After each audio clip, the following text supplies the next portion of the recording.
Kipling said it best. If you can bear to hear the truth you've spoken, twisted by knaves to make a trap for fools.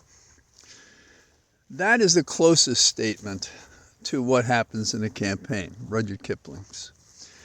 And I'm skipping over to this because I only have so many minutes of sunlight, and the comment I want to make is not that long, because what I saw, for example, in one local race in my county was a woman who's former assistant Commonwealth attorney and former CIA, an interesting aspect for most Democratic candidates, even to mention it, and a fella who had a donut company, and the donuts were great, and he was kind of far right and presented himself that way.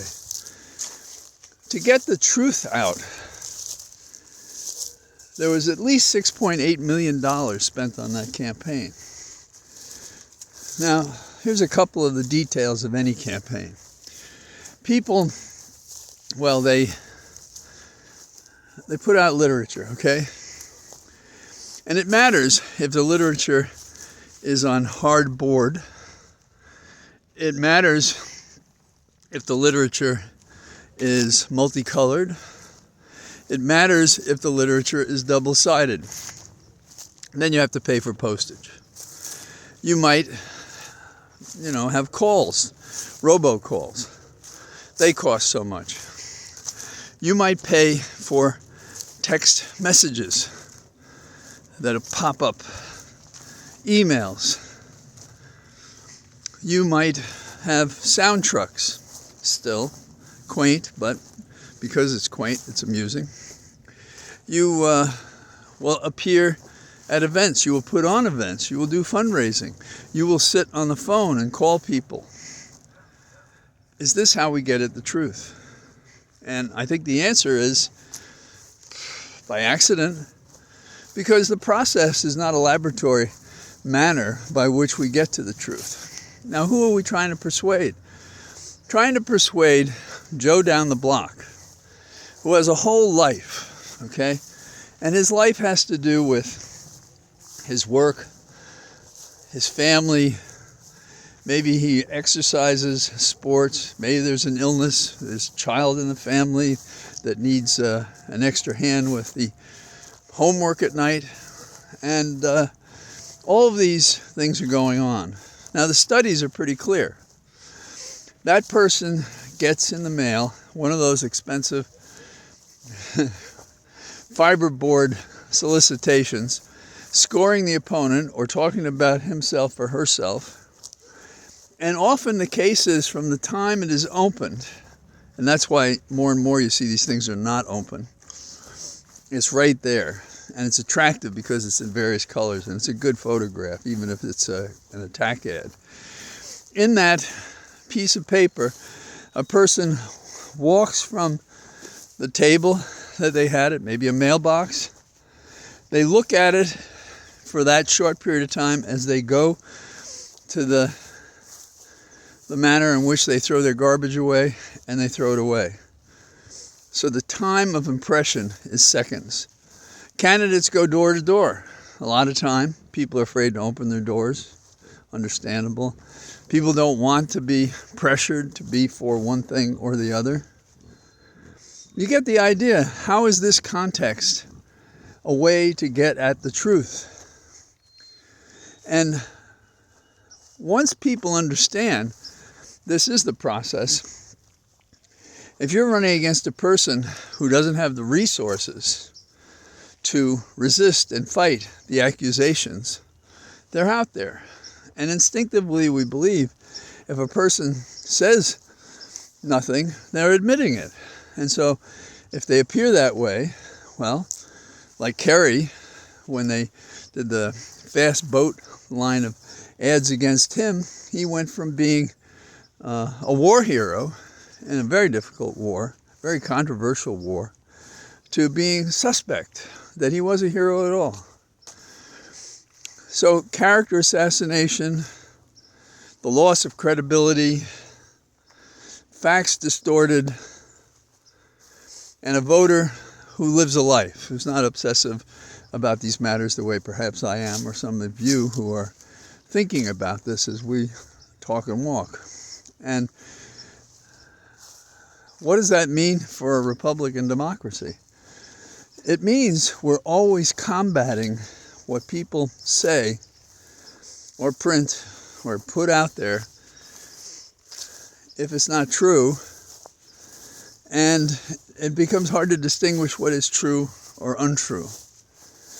Now, because I'm active, I have access to information often about candidates. I don't mean anything special. I just mean I'm talking in a community of people who care about these things.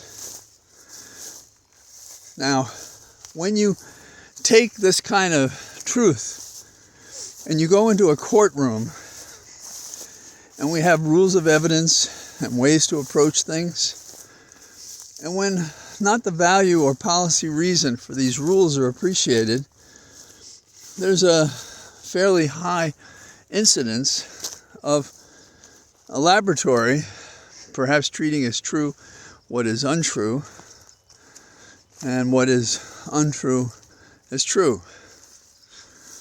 The best example that I always favor about our court system, which we suspect is a closer approximation of a way to get at the truth. We got a jury, we have all these different things going on. But what happens? Consider the fact that our system, the laboratory, to figure out what the facts are, beyond a reasonable doubt, convicts people who are absolutely factually innocent.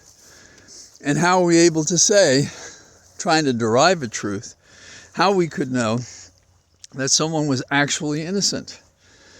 Well, DNA is one way. We do have a science that can exclude people if the evidence has been preserved, if the person can get the key evidence that would prove that. So what is the challenge for us? The challenge is we have to identify fact tellers that we can trust. Now, I study what people say, and I notice correspondence that are more reliable, and that people who try and want to get at the truth. And so why would I be having this discussion instead of, say, commenting on the trial involving Trump? Well, I have commented on it, and my comment is basically, follow the rules of the court. Don't let this bastard get away with how he deviates.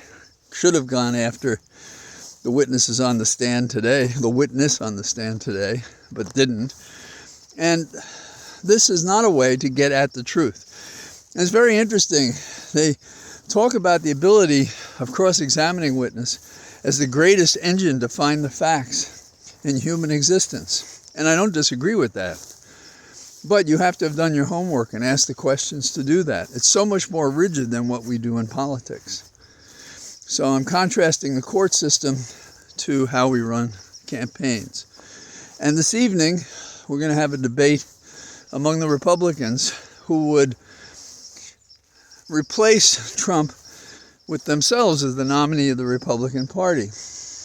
Now, it will be interesting, well, to me, because I follow these things. But the thing that will be interesting is how they falsify the facts upon what their positions depend. But the biggest lie of all is I'm here to protect your freedom, though I'm going to see that, you can't have abortions. I'm here to protect your freedom, but I'm not going to give you the safeguards of retirement under Social Security. And so the things that are left out, while the broad statements are made, are the kinds of lies that compromise a republic and a democracy. So today, people are talking about what happened in the various states. But it's clear. In Virginia, we kicked the ass of the Republicans. No question about it. We destroyed the candidacy for president of the governor of the state of Virginia, who literally campaigned in the county where I am talking to you now, to no avail. How did we win that? We won it because one issue, and we can thank Alito for this, even as we condemn him, he overruled a piece of law 50 years old, judged by the Supreme Court to be righteous law. And what was the effect? Suffering, uncertainty, difficulty, and esteem. The right of a person to be free. He took on the women, the governor of Virginia, and so did every Republican in the campaigns that concluded on Tuesday. Not everybody got the message, but Virginia did, and Ohio did, and elsewhere in America, the message was clear. You are coming for our rights as women. That's not Republican. That's not Democratic. That's not independent. That is something that goes to the core of my right to be let alone. My freedom. I understand that. The fact that I have to teach my kid this evening how to do simple algebra is not going to change my opinion about this, because it affects if I have another child. Or it affects how my child may have a child, if not now, years from now. It affects my freedom in relation to men. And men respect women who fight for their rights.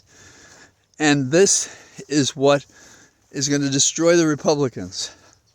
Because this is a truth that cannot be contained, cannot be massaged, cannot be the basis of misleading voters. You either get it or you don't. And when we vote, we trigger it.